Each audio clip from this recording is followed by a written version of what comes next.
Bueno, lo primero que hay que entender es que tanto China como la globalización, en términos generales, son dos fuerzas del mundo que no se van a detener. Entonces, la pregunta que aplica a las preguntas sobre los gobiernos subnacionales, pero también a todas las preguntas sobre China, lo que hay que tener en cuenta es que uno puede intentar conducir, conocer y trabajar lo que sucede con China, o puede dejarlo al azar y a las fuerzas del mundo, pero que eso es algo que no se va a detener. Entonces, me parece que la primera cuestión que hay que tener en cuenta a la hora de pensar los gobiernos subnacionales y la relación con China es eso. Después, hay una diferencia importante e interesante a la hora de pensar, si se quiere, más académica, la pregunta por los gobiernos subnacionales, que es la diferencia entre la paradiplomacia y la diplomacia multinivel. Porque el artículo 124 de la Constitución Nacional dice que los gobiernos provinciales pueden tener relaciones, acuerdos internacionales, siempre y cuando pasen con el Congreso, siempre y cuando estén en coherencia con la política exterior del gobierno nacional, pero están habilitados por Constitución los gobiernos provinciales en hacer acuerdos internacionales. Entonces, a partir de ahí es que es posible que las provincias salgan a pensar las relaciones internacionales con China desde lo subnacional. Pero lo interesante es la diplomacia multinivel, porque lo que sucede con el gobierno provincial es que hay muchos proyectos, y sobre todo con los proyectos con China, es que hay muchos proyectos que se detienen o que no funcionan o que no llegan a buen nivel porque no tienen la articulación entre todos los actores necesarios para que eso suceda. Entonces, uno de los puntos fundamentales para pensar la diplomacia a nivel subnacional o provincial es que los gobiernos provinciales funcionen como articuladores con gobiernos provinciales de China en proyectos locales que involucran varios actores y necesitan articulación. Después, una segunda virtud que tienen las relaciones a nivel provincial es que uno tiene la posibilidad de llegar más rápido a actores locales del territorio y sobre todo poder absorber demandas de actores territoriales de cada una de las provincias y permitir que municipios, cámaras empresariales, universidades y distintos actores puedan llegar más rápido a China, siempre y cuando teniendo siempre en cuenta esto de nuevo de la diplomacia multinivel, es decir, todos los actores que están involucrados en una relación de este estilo, porque es importante tener en cuenta esto para quienes piensan relacionarse con China. Hay muchos actores que hay que tener en cuenta a la hora de pensar China. Hay que tener en cuenta las embajadas nuestras, las embajadas de ellos acá. Hay que tener en cuenta las oficinas de asuntos exteriores de los gobiernos provinciales y de los gobiernos municipales. Hay que tener en cuenta la diferencia entre el CCPIT, que es el encargado del Ministerio de Economía en las relaciones internacionales, con la Oficina de Asuntos Exteriores. Hay toda una serie de actores, hay un entramado que hay que tener en cuenta y ahí es cuando empieza a relacionarse lo subnacional con lo nacional y también lo local, municipal, lo privado con lo provincial y con lo nacional. Lo que quiero decir con esto es que hacer relaciones a nivel provincial no es algo improvisado, no es algo que hay que elaborar así como así, hay que tener en cuenta, tiene pasos, tiene errores que no hay que cometer, tiene un montón de cuestiones que si uno ya las conoce puede evitar cometer errores y hacer pasos mucho más rápidos para llegar al objetivo, con lo cual es importante sobre todo tener en cuenta toda la serie de actores que tienen en cuenta y pensar los gobiernos provinciales como articuladores. Tanto a nivel nacional como a nivel provincial hay proyectos que quedan truncos porque no hay la suficiente articulación entre los distintos actores a nivel local, argentina o provincial, para poder llevar a cabo eso. Bueno, primero para pensar los beneficios y también para recuperar un poco la pregunta de cuál es el rol del gobierno provincial o de la relación subnacional, es que suele suceder que los hermanamientos entre provincias funcionan como paraguas para hermanamientos entre distintos actores locales. Entonces, si un gobierno provincial de Argentina se hermana con un gobierno provincial de China, luego es mucho más fácil que municipios de ambas provincias se hermanen, universidades de ambas provincias se hermanen, porque ellos tienen mucho en cuenta ese tipo de paraguas institucionales.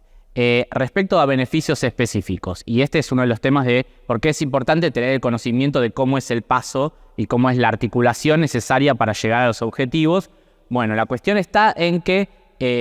tenemos el desafío, básicamente en Argentina, de superar la foto y que la cooperación con China realmente conduzca en beneficios para la población y para la gente que vive en esos territorios. Entonces, pero al mismo tiempo, también tenemos que saber utilizar la foto para terminar en eso, porque muchas veces, para este tipo de cooperación, la foto también es importante. Los beneficios que puede llegar a tener un hermanamiento entre provincias o entre ciudades dentro de provincias o a veces entre ciudades solas, porque también puede ser que los municipios hagan su propia política exterior, son... Principalmente hay mucho acceso a becas de intercambio de conocimiento a través de universidades, pero también las universidades que tienen eje en las provincias o en las ciudades invitan a sus ciudades hermanadas a estudiar allá. También hay posibilidad de pensar intercambio comercial, esto es a través de CCPIT de China, y entonces pensar si hay algún macheo especial de intereses comerciales y allí, a raíz del hermanamiento, pensar misiones inversas, pensar misiones empresariales allí. También hay que tener en cuenta que el hermanamiento en la categoría China implica una relación integral, entonces por más de que muchas veces lo comercial sea lo que empuje el interés para relacionarse, no hay que dejar de lado las perspectivas culturales, las perspectivas deportivas, las perspectivas universitarias para complementar y realmente dar ese carácter integral al concepto de hermanamiento que en China tienen en cuenta y es importante. También hay que tener en cuenta que llegar al hermanamiento implica una serie de pasos. Por lo general primero se firma una carta de intención, que es como un convenio marco bien paraguas, que no dice mucho pero engloba todo y a partir de allí se piensa en lo específico y eso es necesario para llegar a lo específico. Y también yo creo que en términos comerciales, y esto también va a la pregunta si se quiere de la relación más bilateral entre Argentina y China, nosotros tenemos el desafío de pensar cómo ejecutar la transferencia tecnológica hacia Argentina, porque las relaciones con Argentina pueden conducir fácilmente a la reprimarización de la economía, que eso es algo que es importante en términos de tener divisas, pero no puede ser el único elemento de perspectiva de relación con China. Entonces hay que ser muy creativos en la articulación entre actores para sumar a la perspectiva comercial, perspectiva de transferencia tecnológica, perspectiva de investigaciones conjuntas, perspectivas de cooperación técnica en algunas cuestiones específicas que el municipio o el gobierno local o la provincia considera que su contraparte china tiene y puede aprender. Para mí, el punto más interesante, sobre todo porque en la etapa de la relación entre gobiernos locales no hay un manual y no hay mucha institucionalización sobre cuál es el proceso, lo cual hace que esto sea un proceso muy ad hoc. Entonces, depende mucho de la creatividad de quienes estén involucrados en este tipo de agendas y sobre todo del seguimiento y del laburo que le pongan a cada una de las agendas de si esto repercute o no en un beneficio tangible en el territorio. Entonces, quien tenga la posibilidad de proponer, de ser atrevido, de crear instancias de cooperación internacional, los chinos son receptivos para escuchar nuevas ideas y me parece que tiene que ver un poco con eso el éxito en los hermanamientos, con tener institucionalidad, con respetar las normas diplomáticas y los protocolos de China, pero también tener la capacidad de laburo suficiente para hacer seguimiento de los temas y la imaginación para poder crear y proponer nuevas ideas que puedan ser beneficiosas para los territorios de la República Argentina, que es un poco también el desafío de esto. Hay más de 64 encuentros a nivel provincial, local, algunos con mayor nivel de institucionalidad, algunos con mayor seguimiento en el tiempo, algunos se pasaron solo una vez. Por ejemplo, en 1983 la provincia de Buenos Aires y la provincia de Hebei firmaron un hermanamiento, entonces ese es un hermanamiento que tiene 30 años y tiene algunos hechos de seguimiento, pero también hay provincias que solo firmaron un convenio una vez. Después está el caso, por ejemplo, de la ciudad de Buenos Aires con Beijing, que tienen como encuentros periódicos de seguimiento. Es muy diverso el universo de hermanamientos a nivel subnacional, y también es muy diverso tanto los beneficios que cada una de las provincias tienen, porque algunas provincias tienen beneficios estrictamente comerciales, si se quiere, algunos tienen, toda la relación está basada en un acuerdo universitario, o fue el actor universitario el que empujó ese hermanamiento. Hay que ver caso por caso. Por ejemplo, el caso de la provincia de Buenos Aires tiene hermanamiento con una de las provincias que tiene, es la provincia de Sichuan, y en el marco de ese hermanamiento generó hermanamientos entre 6 gobiernos municipales, 2 universidades, 2 escuelas secundarias, también agendas provinciales a nivel de desarrollo agrario, que eso podría ser como un ejemplo de un éxito de cooperación, pero puede ser que otra provincia, por ejemplo Mendoza, piense una perspectiva mucho más comercial, y eso también es una fuerza que empuja el hermanamiento. O sea, por eso digo que es muy ad hoc. Depende mucho del caso específico, pero también depende mucho de la actividad de las personas que lleven la relación. Y eso es hoy un hecho fundamental para pensar el éxito de las relaciones con China, por lo menos en esta perspectiva. Justamente una de las fallas, si se quiere, de pensar tanto lo subnacional como lo nacional como lo institucional es ciertos prejuicios que se tiene para con China, y la necesidad de que haya un conocimiento mayor, no solo en los campos de los estudios internacionales o de las relaciones internacionales, sino en todos los campos privados, técnicos, que piensan o les interesa construir la relación con China. Entonces, cuanto más haya ofertas de formación respecto a cómo pensar, cómo trabajar, introducción, cómo negociar con China, más posibilidades hay de que haya una masa crítica en distintos actores multidisciplinarios de la sociedad argentina, para que se pueda aprovechar de manera interesante la relación con China. Y además, otro de los beneficios que tienen las instancias de posgrado con China es que suelen ser articuladores para conseguir becas, para pensar instancias de formación, para pensar instancias de intercambio de seminarios con otros posgrados con China, y ese es un lugar muy interesante también, porque uno de los desafíos que tiene la relación de Argentina y China es que puedan conocerse sin intermediarios, porque el idioma es una de las barreras, pero el idioma y el lenguaje del conocimiento, o sea, no solo el idioma de cómo se habla, sino también quién produce conocimiento sobre ambas partes, es una de las barreras que hay que sortear, y en ese sentido no es lo mismo estudiar chino leyendo personas que escribieron desde la perspectiva estadounidense o europea sobre China, que leer a chinos que escriben sobre China. Y mismo para ellos no es lo mismo leer a autores argentinos que escriben sobre la historia argentina, que hagan una especie de intermedio con, por ejemplo, España, por decir algo hispanohablante, o con otros lugares del mundo que piensan América Latina. Entonces, las instancias de formación sirven desde 2 perspectivas. La primera es generar una masa crítica no solo en el campo de las relaciones internacionales o de lo académico, sino en todas las áreas que les interese pensar China. Y segundo, generar instancias de conocimiento y de intercambio de conocimiento directo, sin intermediarios, entre Argentina y China. Bueno, hay un punto muy interesante, o un prejuicio, si se quiere, para pensar China, que es que uno cree que China es un gobierno central que todo lo define, que está ahí arriba parado y que digita decisiones y después baja como si fuera una estructura y son todos robots que obedecen. Y bueno, no, son 1.400 millones de personas. Algunas contradicciones, algunas tensiones deben tener. Entre ellas está la pregunta del desarrollo regional, y es muy interesante pensar cuál fue el desarrollo de la política regional en China desde la reforma y apertura, desde el fin del maoísmo, y cuando empieza, si se quiere, la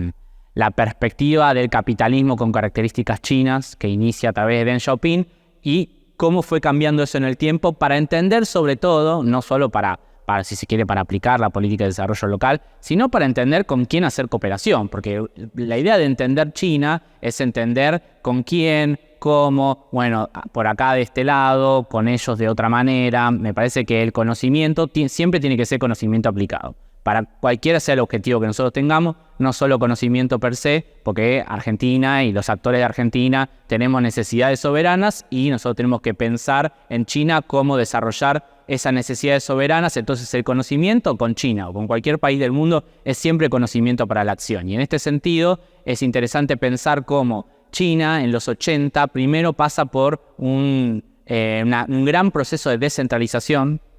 Y esta frase cabecera de Deng Xiaoping sobre el proceso de desarrollo chino en los 80, que es: algunos se van a hacer ricos primero que otros, se aplica al desarrollo regional en las provincias de la costa del este. Por eso nosotros vemos que todas las provincias de la costa del este son, si se quiere, las que empezaron a desarrollarse más rápido y son las que mayormente conocemos.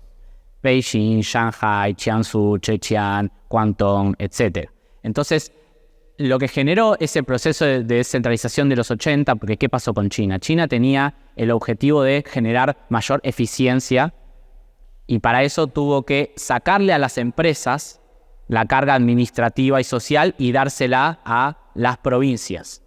Pero no es lo mismo que las provincias que tienen acceso a mercados internacionales o mayor experiencia en desarrollo industrial o comercial que las provincias del centro o del oeste que no tienen esa experiencia o esos actores en sus territorios. Entonces, claramente, si vos generás un gran proceso de descentralización, los que van a ser beneficiarios son las provincias de la costa del este, que son quienes todavía hoy están a la vanguardia. Pero lo interesante es que eso llevó a un proceso de desfinanciamiento del gobierno central durante los 80, que hizo que haya un corte muy interesante que muchas veces es olvidado en quienes recorren la historia de China en el 93, que es lo que para mí, o que yo defino como un proceso de recentralización estratégica, porque hubo recentralización solo en lugares estratégicos y hubo descentralización en toda una gama media de actores privados y de la sociedad civil. Y uno de los efectos de esa recentralización es una gran reforma fiscal, que es la reforma fiscal del 94, que es que el gobierno central empieza a hacer acuerdos específicos fiscales con cada una de las provincias, y ahí empieza un desarrollo de recentralización un poquito más fuerte que se institucionaliza, si se quiere, en fines de los 90 y principios del 2000, porque se lanzan 3 programas, que es un programa de desarrollo de las provincias del oeste, y luego se suman un programa específico de desarrollo para las provincias del noreste y las provincias del centro. Eso hace que básicamente el Estado central financie proyectos de financiamiento, primero en infraestructura, pero después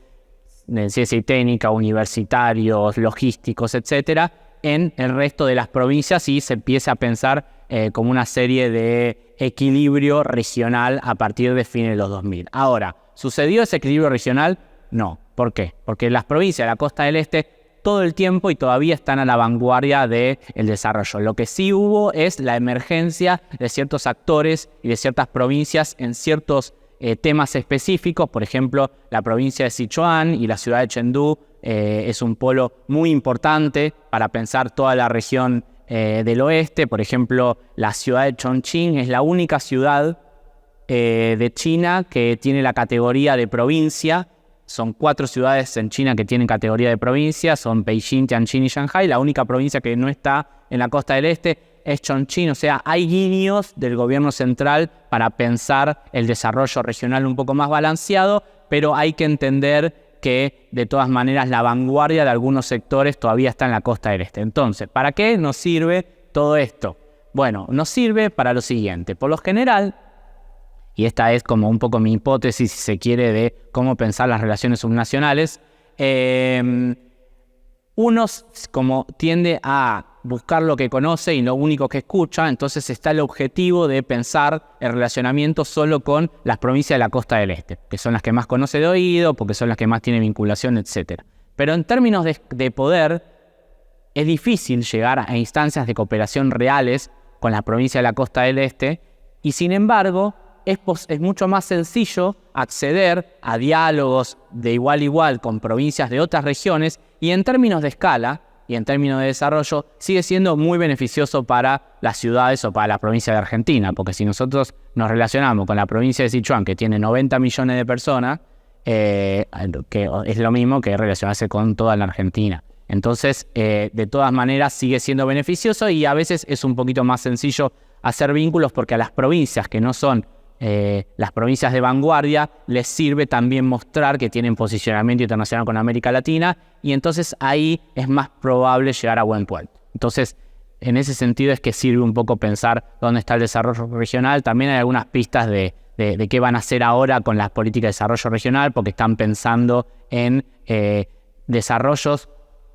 subregionales, es decir, que incluyan varias provincias al mismo tiempo, como es el caso del área de la Gran Bahía, que está al sur, que incluye Hong Kong, Guangdong, etcétera, o el caso de todo lo que está sucediendo con las regiones alrededor del río Yangtze, o el proyecto Beijing-Tianjin-Hebei, que incluye también como una perspectiva subregional. Entonces uno se animaría a pensar qué pasa si todo NOA, qué pasa si todo NEA va a hablar con una subregión. Quizá ahí encuentran contrapartes y quizá ahí pueden pasar cosas interesantes también. Bueno, primero hay que entender que China negocia con los gobiernos nacionales, sea cual sea su signo político. De todas maneras, está claro que los guiños bastante ideologizados en contra de China, de esta nueva gestión, no van a traer, por lo menos en una instancia de negociación primera o en el corto plazo, buenas noticias para quienes consideramos que China y Argentina tienen que tener una relación sólida y estable. Lo que sí, yo creo que el gobierno nacional va a terminar manteniendo relaciones con China, y vuelvo un poco a lo que dije al principio. La relación China es una fuerza que no se va a detener en sus relaciones con el mundo. La pregunta es cómo hacemos nosotros para conducir esa relación para nuestros intereses soberanos y para el desarrollo que nosotros queremos para el país. Entonces, puede ser que no necesariamente la nueva etapa que se abre de las relaciones con China sean tan beneficiosos para lo que nosotros consideramos como el desarrollo que tiene que tener la Argentina, pero sí es muy interesante pensar hay por lo menos tres elementos estructurales de la relación bilateral hoy. Uno es el comercial, que desde el 2009 está caracterizado por el déficit, y la pregunta es ¿qué puede hacer una relación que aparentemente va a estar estrictamente basado en lo comercial, en el déficit comercial que tiene con China? Y sobre todo, cuáles son las características del comercio, si nosotros vamos a continuar sobre todo vendiendo productos primarios y productos de valor agregado agrícola, o vamos a pensar alguna perspectiva de transferencia tecnológica como lo pensábamos antes, si vamos a continuar importando bienes industriales o se va a basar específicamente. ¿Qué va a pasar con la relación comercial? Es una de las preguntas más interesantes, si se quiere, de esta nueva gestión. Después nosotros tenemos dos grandes puntos de la relación bilateral y una incógnita. El segundo punto es el financiamiento para el desarrollo, que son las grandes obras de infraestructura que están en ejecución y que China suele financiar, siendo que China se constituyó como uno de los pocos países que le ofrece a la Argentina financiamiento para grandes obras de infraestructura que son estratégicos y pueden ser muy importantes para solucionar varios de los problemas que tiene la Argentina hoy, y sin embargo su ejecución está luchada, vamos a decir. En ese sentido, los proyectos ya están, hay proyectos que están en negociación, hay proyectos que están en ejecución. Los proyectos en ejecución no se pueden detener. Incluso sería un problema fiscal para la República Argentina, porque como ya están firmados esos financiamientos, significaría patear los intereses y renegociar, hacer waivers con la deuda, y eso significa pagar más intereses, con lo cual incluso en términos fiscales no es muy beneficioso. Lo que sí es importante tener en cuenta en términos de financiamiento para el desarrollo es que muchos de los proyectos que se empezaron hace serias etapas, hace años, no se pudieron desarrollar todavía, y eso es un tema que nosotros tenemos que rever, sea la gestión que sea, con la República Popular China, porque nosotros tenemos que primero establecer políticas que articulen y garanticen que estas grandes obras de infraestructura se desarrollen y se terminen, Eso sería simbólicamente y en términos de infraestructura y de sectores estratégicos de Argentina muy importante, pero eso requiere sí o sí de una política de Estado a nivel nacional, de articulación de todos los territorios. Y segundo, tenemos que nosotros, a la hora de proponer nuevos proyectos, pensar en proyectos que sean realizables, si se quiere un poco más chicos, si se quiere por etapas, si se quiere que incluyan distintas cadenas de valor, rever algunas cuestiones de cómo nosotros pensamos en financiamiento para el desarrollo, pero ejecutar los que sí tenemos aprobado porque son en sectores que beneficiarían y son muy importantes para la República Argentina. El tercer elemento que nosotros tenemos que ver, que es muy importante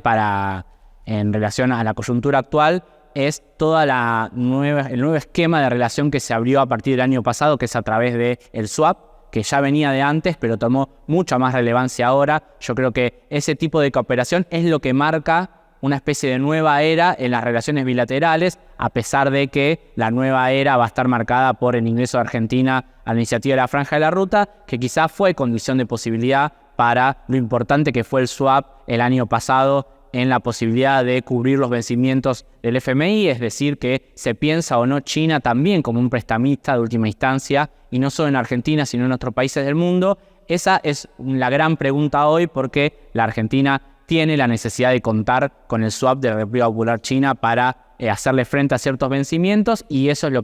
que está arriba de la mesa. Va a depender de la muñeca y del desprejuiciamiento de la gestión actual para ver cómo se desarrolla eso, si es que quiere mantenerlo, porque quizá el objetivo es empantanar absolutamente la relación y que eso se venza. Eso depende un poco de quienes tomen las decisiones. Y después está la pregunta por la inversión, porque una de las características que tiene la República Popular China con Argentina, o sea, la relación,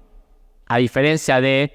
casos como Brasil o como Chile, es que claramente la inversión es menor en Argentina. Entonces me pregunto si esta nueva perspectiva de solo se involucran los privados puede llegar a traer más inversión en Argentina. Yo creo que, conociendo a la República Popular China, cuanto mejor estén las relaciones entre los estados, cuanto más articulación de las distintas instancias y más negociación a alto nivel, más posibilidad hay que haya inversión, pero eso también es un tema que está por verse. Y después, como un asterisco, entran los elementos, si se quiere, un poco menos estructurales, pero que pueden llegar a dar vericuetos o guiños más territoriales, que son la cooperación universitaria, la cooperación subnacional y este tipo de agendas que es muy importante mantener, sobre todo si se rompe la institucionalidad de las relaciones bilaterales. Bueno, quizá las provincias, las universidades, los gobiernos locales pueden llegar a dar las respuestas o las líneas de cooperación que el gobierno nacional decide terminar o pausar. Yo fui a estudiar una maestría a Shanghai en 2017 con la beca bilateral del Ministerio de Educación de la República Argentina, y hice una maestría en China, que es un programa que duró 3 años.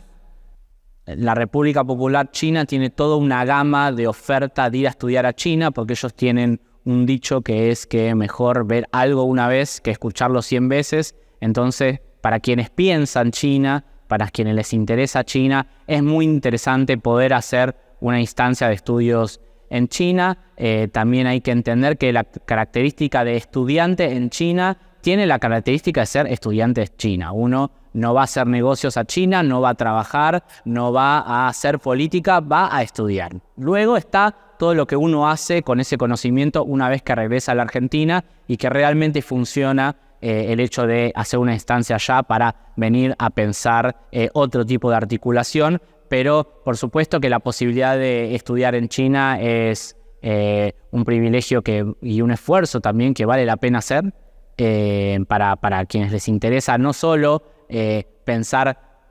cómo es posible articular específicamente con China, sino también para ampliar un poco el mapa que uno tiene desde la Argentina, para ver que Asia es una región pujante del mundo, que hay que pensarla, que hay que aprender del proceso de desarrollo regional y de integración regional de Asia para, si se quiere, saber cómo fue el proceso de desarrollo de los países asiáticos y quizá pensarlo para nuestra región. O sea, hay toda una serie de aprendizajes, no solo del hecho de vivir y de empezar a dialogar con actores de China, sino también de pensarse en una región distante del mundo que hace luego a que uno pueda tener otras instancias de creatividad o de visión a la hora de pensar, gestionar lo internacional desde la Argentina. Que vayan a estudiar a China, que aprovechen las becas que tienen idioma, que es muy interesante, que no es lo mismo estudiar idioma en China que estudiar idioma acá, es mucho más veloz, también es bravo, que tengan paciencia, que tengan vínculos previos allá y sobre todo que hablen con muchas personas que hayan ido a China para que todos los errores que cometimos quienes fuimos a China sin saber demasiado, ellos puedan no tenerlos, que hay muchas instancias de articulación, hay organizaciones de ex becarios, hay centros de investigaciones, universidades, hay grupos de personas que pensamos China, hay que se contacten con las personas que tienen experiencia en China para pasar unos pasitos más arriba de lo que es la relación con China, pero que se animen porque es realmente una experiencia que en términos humanos enriquece mucho, sobre todo a la hora de relacionarse con personas de otra parte del mundo, pero sobre todo en términos profesionales te sube mucho el precio de cuáles son las capacidades que uno tiene para luego darle a los distintos actores privados o públicos de la Argentina sobre, bueno, tener en cuenta algunas cuestiones con China o no, para pensar, para tener visión, como dije recién, de algunos lugares del mundo que por lo general uno por el prejuicio de solo estar acá corta. Así que en ese sentido es importante y es un punto de quiebre en la trayectoria personal hacer algo como ir a viajar a China, pero si no se puede, también aprovechar las instancias de formación que tienen las universidades, los centros de investigación, las especializaciones, los posgrados, las diplomaturas, que tienen todo el desarrollo universitario y también privado, como las cámaras, para pensar China. Si no se tiene una visión de ir a China, de hacer el salto, de animarse, también hay instancias intermedias que pueden funcionar como, bueno, dar ánimos o como instancias intermedias de articulación.